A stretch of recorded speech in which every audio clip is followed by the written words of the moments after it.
একটা জায়গায় আমি ফোকাস করি যে দিন পালন করতে গিয়ে সবচেয়ে বড় চ্যালেঞ্জটা হচ্ছে, সেটা হচ্ছে আল্লাহকে পাওয়া, কি করা, যে আল্লাহর কাছ থেকে আমরা এসেছি সেই আল্লাহকে দুনিয়াতে এবং আখিরাতে পাওয়া, এটাই চ্যালেঞ্জ।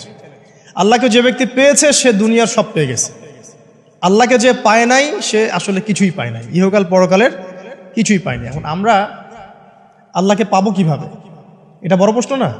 যে আল্লাহর কাছ থেকে, যে জান্নাত থেকে আমরা পৃথিবীতে চলে আসলাম, আর সেই জান্নাতে যেতে হলে তো আমাকে আল্লাহকে পেতে হবে। আল্লাহকে পেতে হলে আমার কি কি করণীয়, খুব শর্ট করে আমি কয়েকটা পয়েন্টস আপনাদেরকে শেয়ার করছি। 1 নাম্বার, আল্লাহকে পেতে হলে অবশ্যই তার নবী মুহাম্মদ সাল্লাল্লাহু আলাইহি ওয়াসাল্লামকে অনুসরণ করতে হবে। এছাড়া আল্লাহকে পাওয়ার দ্বিতীয় কোনো পথ নাই। আল্লাহকে পেতে হলে অবশ্যই তার নবী মুহাম্মদ সাল্লাল্লাহু আলাইহি ওয়াসাল্লামের আদর্শগুলো জীবনের প্রতিটা ক্ষেত্রে বাস্তবায়ন করতে হবে।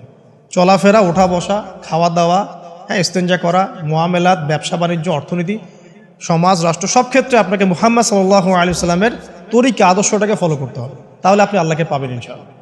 যে ব্যক্তি আল্লাহকে পেয়েছে সে দুনিয়াও পেয়েছে, আখিরাতও পেয়েছে। যে আল্লাহকে পায় নাই, দুনিয়াও বরবাদ, আখিরাতও বরবাদ। 1 নাম্বার তাহলে কি কাজ?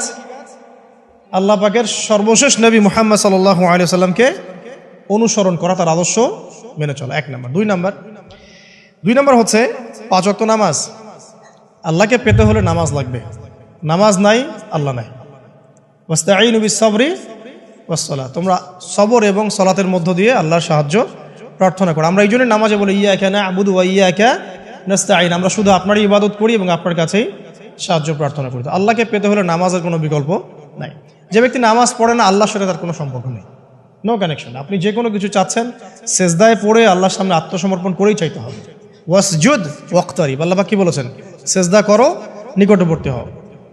তো ব্যাখ্যা অনেক করা যায়। নামাজ না পড়লে কিন্তু মানুষ কুফরিতে লিপ্ত হয়। যে ব্যক্তি মান তারাকা সালাতান মুতাআম্মিদান ফাকাদ কাফারা, যে ব্যক্তি সালাতকে অস্বীকার করে, ফরজ নামাজকে অস্বীকার করে, সে ব্যক্তি কিন্তু কুফরিতে চলে যায়। ঠিক আছে? তারপরে বাইনা রাজুলি ওয়া বাইনা শিরকি ওয়াল কুফরি তারকুস সালাহ, একজন মুমিন বান্দা এবং অমুসলিমদের মধ্যে পার্থক্যই নামাজ। নামাজের বিষয়ে অনেক কথা আমি আগেও বলেছি, আপনারা শুনেছেন, অন্য আলেমদের কাছেও শুনেছেন। এক বাক্যে নামাজ না পড়লে ইসলামের রশিটা কেটে যাবে। মুআয বিন জাবালকে নবী সাল্লাল্লাহু আলাইহি ওয়াসাল্লাম বলেছেন যে যদি মান তারাকা সালাতান মুতাআম্মিদান, কেউ যদি সালাতকে ইচ্ছা করে ছেড়ে দেয়, ফাকাদ বারিআত মিন জিম্মাতিল্লাহ, সে ব্যক্তি আল্লাহর জিম্মেদারি থেকে মুক্ত হয়ে যাবে। তার উপর আল্লাহর কোনো জিম্মাদারি নাই, আল্লাহর নিরাপত্তা, জিম্মাদারি থেকে সে মুক্ত। তো 5 ওয়াক্ত নামাজ আল্লাহ পাক আমাদের সবাইকে জামাতের সাথে পড়ার তৌফিক দান করুন। এর পাশাপাশি নফল নামাজ বাড়িয়ে দেওয়ার তৌফিক দান করুন, এবং স্পেশালি তাহাজ্জুদের নামাজ যদি পারেন 2 রাকাত হলেও নিয়মিত তাহাজ্জুদের নামাজ পড়ার তৌফিক আল্লাহ পাক আমাদেরকে দান করুন। আর নামাজের বাহ্যিকতা নিয়ে এত বেশি ঝগড়ায় যাবেন না। এখন আমরা যত ঝগড়া নামাজের বাহ্যিকতা নিয়ে, হাত বাঁধা, রফুল ইয়াদাইন, আমিন আর পায়ে পা, এগুলো নিয়ে ঝগড়া শেষ আছে? নাই। ইসলামের বিরোধী শক্তিরা হাত ভেঙে ফেলার পায়তারা করে ফেলেছে অলরেডি। হাতই না থাকলে আপনি বাঁধবেন কোথায়? মনে করেন আপনার হাতই নাই, বাঁধবেন কি উপরে না নিচে? তো এই হাত তো ভেঙে ফেলার পায়তারা করা হয়েছে। এখন আপনি পড়ে আছেন বাঁধার কোন জায়গায় বাঁধবেন সেটা নিয়ে, অথচ পুরো বৈশ্বিক চক্রান্ত মুসলিমদের বিরুদ্ধে হাতটাই ভেঙে ফেলে দিবে। তুই বাঁধবি কোথায় হাত? তারপর দেখব। এটা আমরা বুঝতে পারি না। এটা বোঝার জন্য যে জ্ঞান, ইলম, নূর দরকার তা তো নাই আমাদের মধ্যে। এই জন্য আপোষের ঝগড়া নিয়ে পড়ে আছে। যে ছোটোখাটো যে ইখতিলাফি মাসআলাগুলো চলে আসছে দীর্ঘদিন থেকে, এগুলোর কোনো সমাধানে আসতে পারবে না কিন্তু কেউ। পক্ষে বিপক্ষে কথা চলতেই থাকবে কিয়ামত পর্যন্ত, ওইগুলো নিয়ে আমরা ব্যস্ত আছি।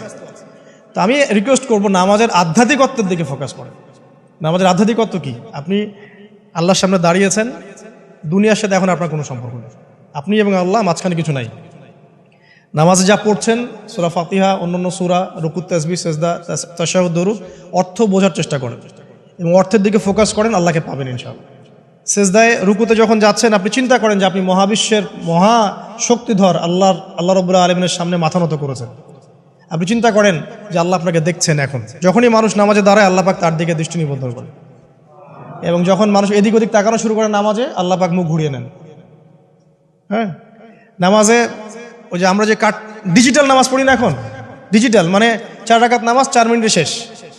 এক রুকু করলে সেজদা পাওয়া যায় না, সেজদার তাসবিহ পড়লে আবার এদিকে দেখা যায় যে দ্বিতীয় সেজদায় চলে গেছে অলরেডি ওঠার আগেই। অনেক ক্ষেত্রে ইমাম সাহেবরাও খুব দ্রুত নামাজ পড়ান, অনেক দ্রুত পড়ান। এত দ্রুত নামাজ পড়াবেন কেন? নামাজ জামাতে পড়লে সংক্ষিপ্ত করতে বলা হয়েছে, কিন্তু এত দ্রুত তো পড়তে বলা হয়নি। এখনও দেখবেন মক্কা মদিনায় গিয়ে নামাজ দেখবেন, মাশাআল্লাহ, নামাজটা তাদের মাশাআল্লাহ, এটার প্রশংসা না করলে হক আদায় হবে না। নামাজটা অসাধারণ।